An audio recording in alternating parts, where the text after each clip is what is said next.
అనుకుంటున్నారు? సీఎం జగన్ గారు వస్తేనే మళ్ళీ ఇల్లు అవన్నీ వస్తాయండి. ఎందుకని సార్? అది అన్నీ మంచిగా చేస్తున్నారండి, ఏం చేసినా కానీ జనానికి. మరి ఇప్పుడు ప్రజల్ని సోమరిపోతులు చేస్తున్నది, సంక్షేమ పథకాలు పెట్టేసేసి అని చెప్పేసి బాబు గారు అంటున్నారు. అదంతా అనవసరం మాట అండి. అన్నీ మంచిగా చేస్తున్నాడు. ఇల్లు ఇచ్చారు, కొంతమంది ఇళ్ళు కూడా వచ్చినాయి. పథకాలు కూడా ఇస్తున్నాడు, డోకరాలు కూడా పథకాలు ఇస్తున్నాడు. తర్వాత ఏమో ఇది అమ్మ ఒడి కూడా ఇస్తున్నాడు, అమ్మ ఒడి కూడా చేస్తున్నాడు. అన్నీ వస్తున్నాయి.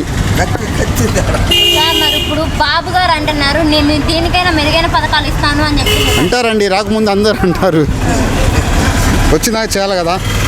ఇప్పుడు మటుకు ఈ ప్రభుత్వం బాగానే ఉంది, బాగానే చేస్తున్నారు. మరి నెక్స్ట్ ఇంకా గెలుస్తారంటారా? గ్యారంటీ గెలుస్తారండి. సార్ 10 ఏళ్ల తర్వాత పవన్ కళ్యాణ్ ఇంటికి చంద్రబాబు గారు వెళ్ళారు కదా, అదన్నీ నాకు తెలియదండి. ఇప్పుడు జగన్ గారు బాగానే చేస్తున్నారు. మరి ఇప్పుడు బాబు గారు పవన్ కళ్యాణ్ గారు కొత్తగా వస్తే గెలుస్తారంటారా జగన్ గారు మళ్ళీ తప్పకుండా వస్తారండి. మరి పవన్ కళ్యాణ్ గారు నిన్ను ఓడించడానికే నేను రాజకీయాల్లోకి వచ్చాను జగన్ అని చెప్పేసి నాకు పార్టీ గురించి తెలియదండి. నాకు మటుకు ఇప్పుడు జగన్ గారు బాగానే చేస్తున్నారు, మంచి పథకాలు ఇస్తున్నారు. మరి ఇప్పుడు జగన్ గారు రావడం వల్ల సైకోయిజం రౌడిజం బాగా పెరిగిపోతుందని చెప్పేసి ఇదంతా ఏం లేదండి, బాగానే ఉంది, మంచిగానే ఉంది. నెక్స్ట్ సీఎంగా గెలుస్తారా? గ్యారంటీ గెలుస్తారండి. ఎన్ని సీట్లు వస్తాయి అంటారు?